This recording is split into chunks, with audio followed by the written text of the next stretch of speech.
Bom dia, meus irmãos, a paz do Senhor a todos. Eu sou o pastor José da Paixão e estou passando aqui nessa manhã de domingo de Páscoa para desejar a você um ótimo domingo de Páscoa, que você seja abençoadíssimo neste dia e que o espírito dessa festa tão maravilhosa e do sentido bíblico teológico recaia sobre a sua vida e sobre a vida da sua família.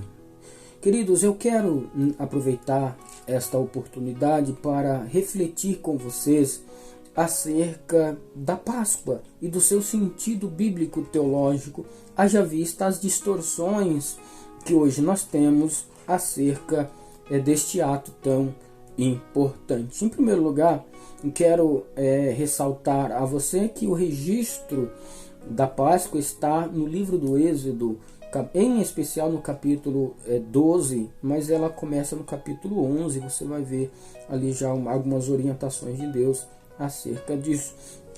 Então a Páscoa ela vai ser instituída no Egito para o povo hebreu quando estavam cativos há 430 anos ali pelo faraó, e a opressão foi tão grande que o povo clamou a Deus e o clamor do povo chegou até Deus.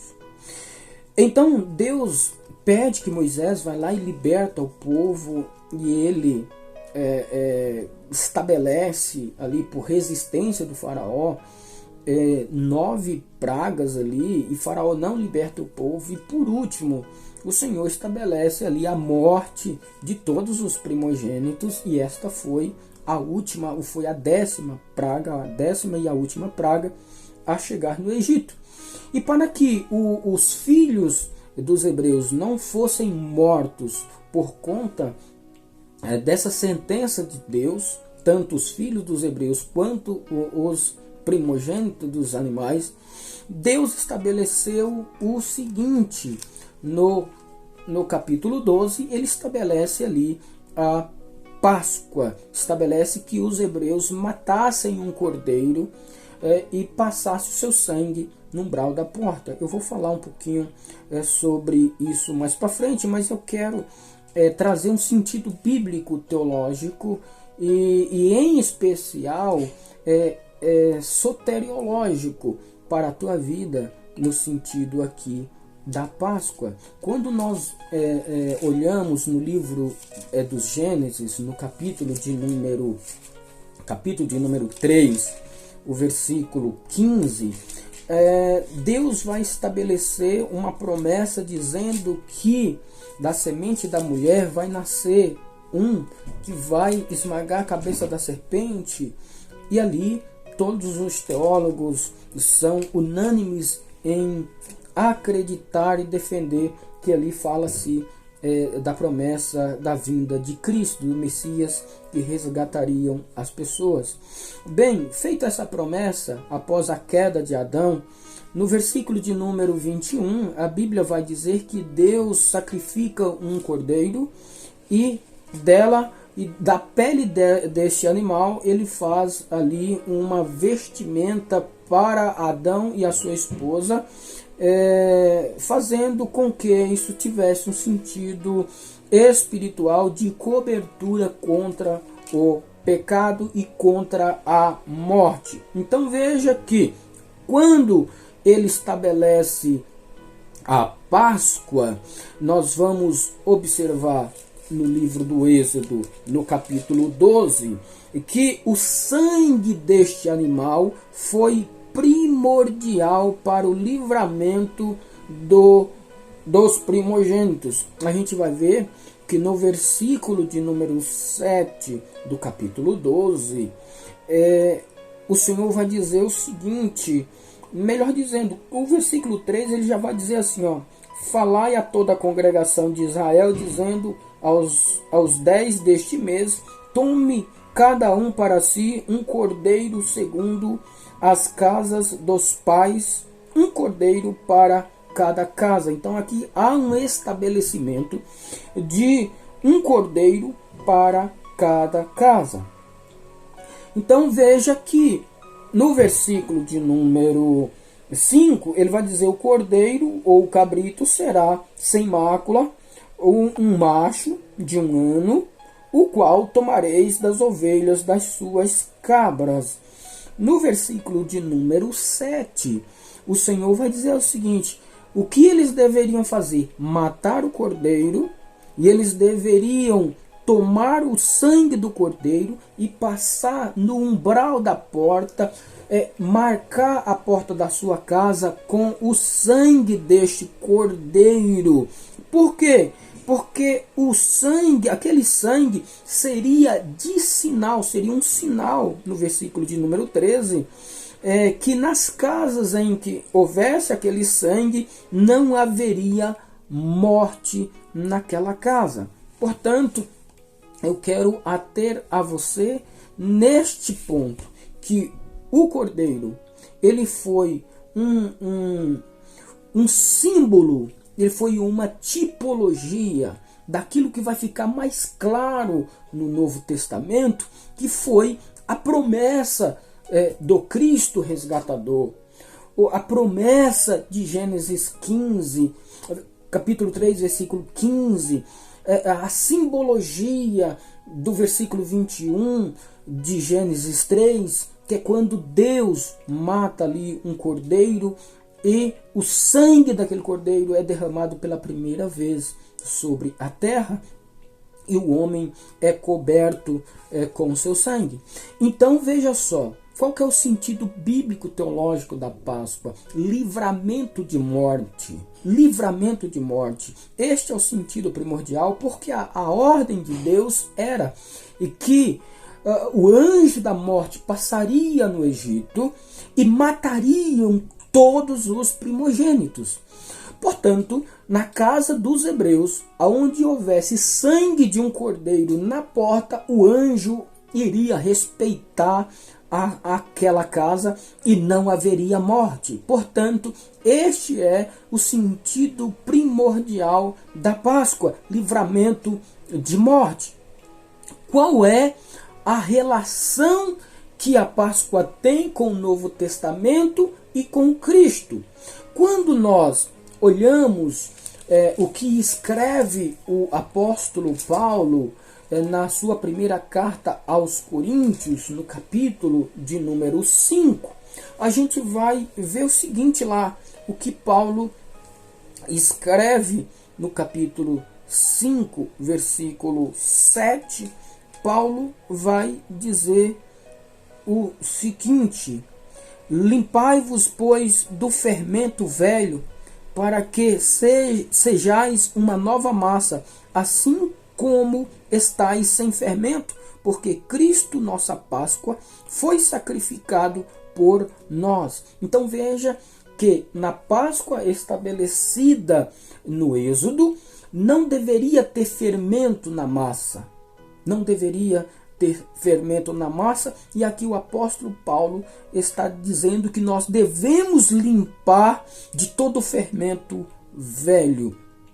Agora, quando nós vamos para o livro, para o evangelista João, no capítulo de número 1 e no versículo de número 29, João, apóstolo do Senhor Jesus, melhor dizendo, João Batista, não João apóstolo, ele vai reconhecer que Jesus, ele é o Cordeiro de Deus, esse Cordeiro Pascual que foi prometido. Então veja o versículo 29.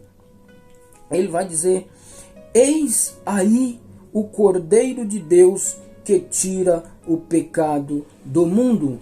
No dia seguinte, João viu Jesus que vinha para ele e diz: eis aí o Cordeiro de Deus que tira o pecado do mundo.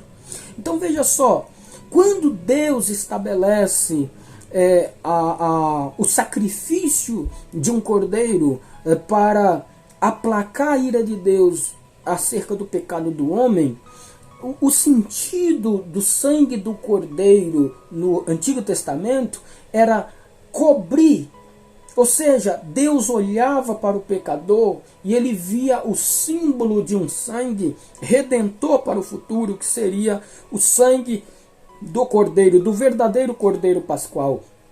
Então a Bíblia vai dizer que nenhum pecado foi extirpado por conta da lei, ou seja, todos os sacrifícios estabelecidos pela lei não teve poder de tirar o pecado do homem.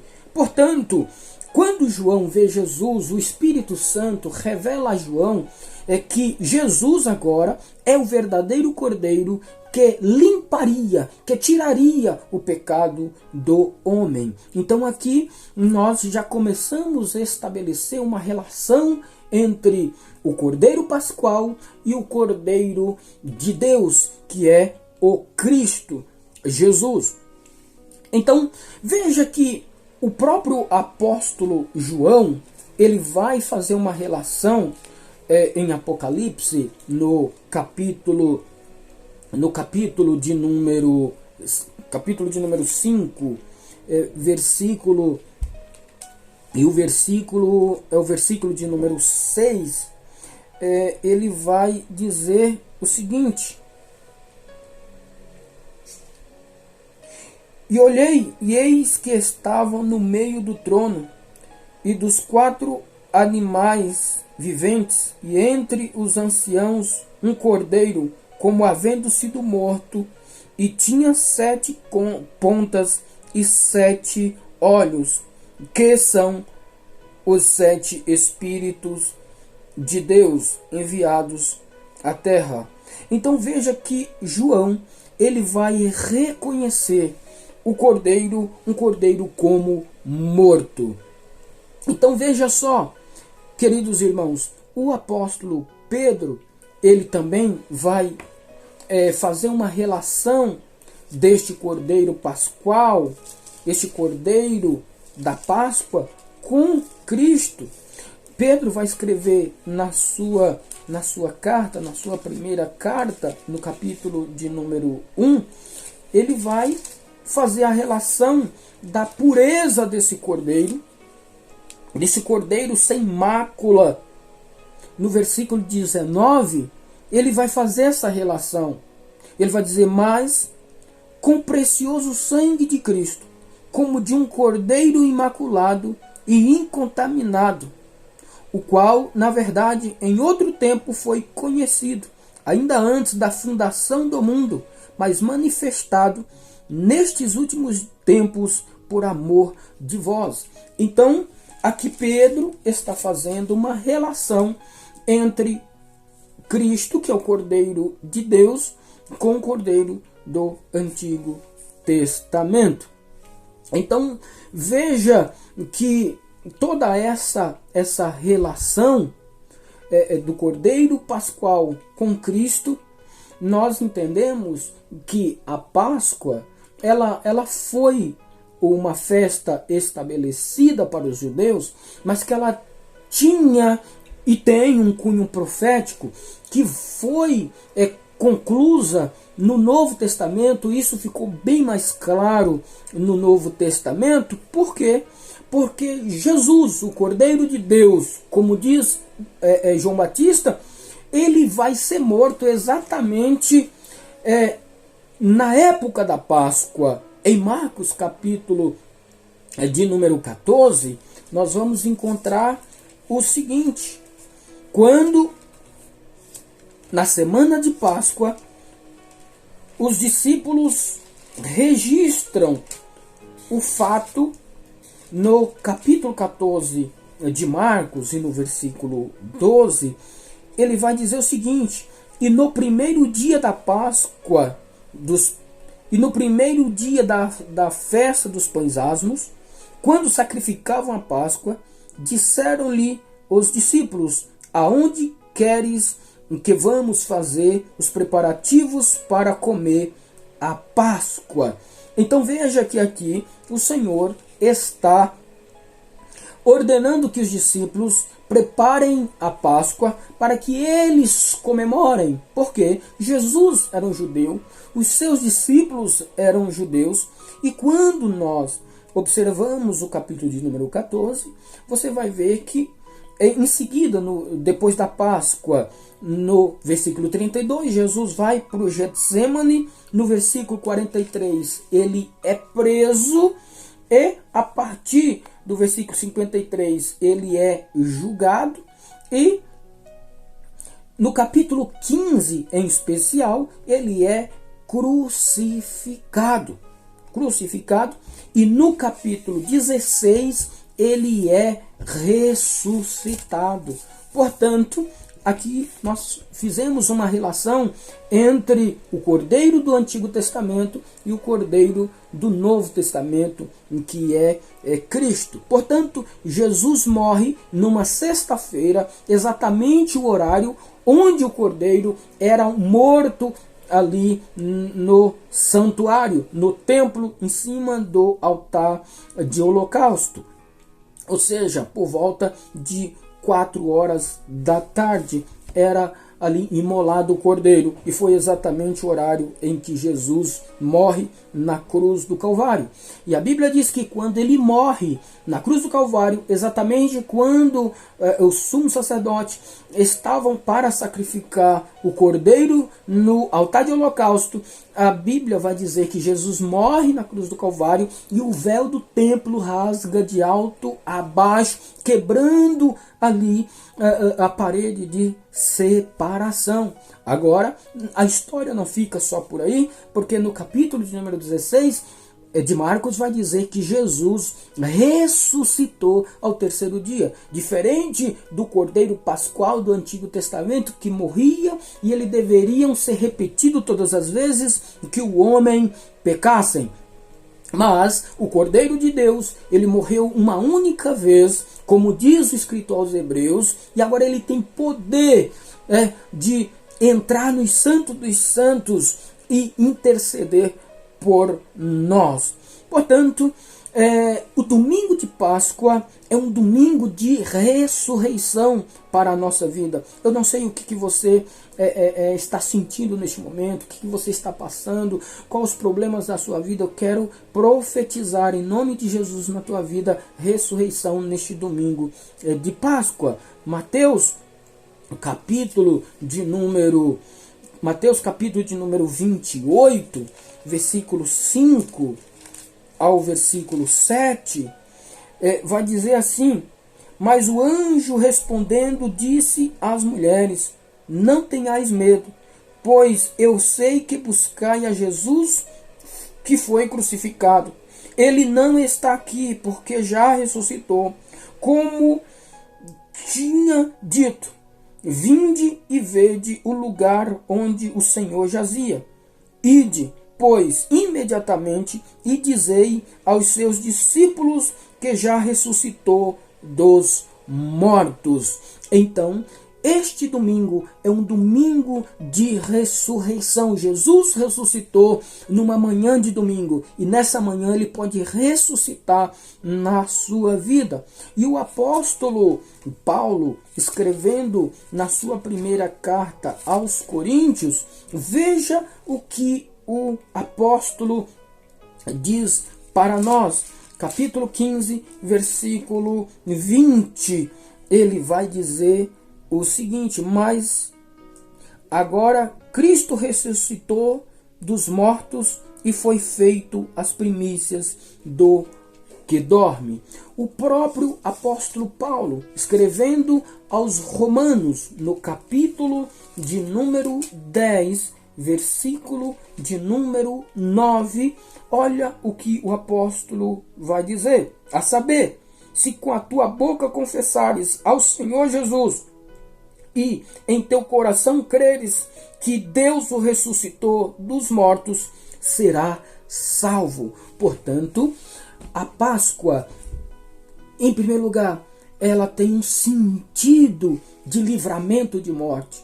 E o apóstolo está dizendo que se você confessar com a tua boca, no coração crer que Jesus ressuscitou dos mortos, você será livre da morte. Você será livre de todas as opressões malignas. Você terá uma vida de conforto. O diabo não vai tocar na tua casa, porque Jesus ressuscitou na tua vida. Assim como a Páscoa, ela foi um símbolo de livramento para os primogênitos hebreus, Jesus, ele é o livramento para a tua vida. Que Cristo Jesus resplandeça a sua luz sobre ti e que o Espírito que envolve este dia de ressurreição aposse da sua vida e que a tua família seja uma bênção e que a tua casa seja protegida pelo sangue do Cordeiro de Deus que tira o pecado do mundo. Um abraço a todos e uma feliz Páscoa.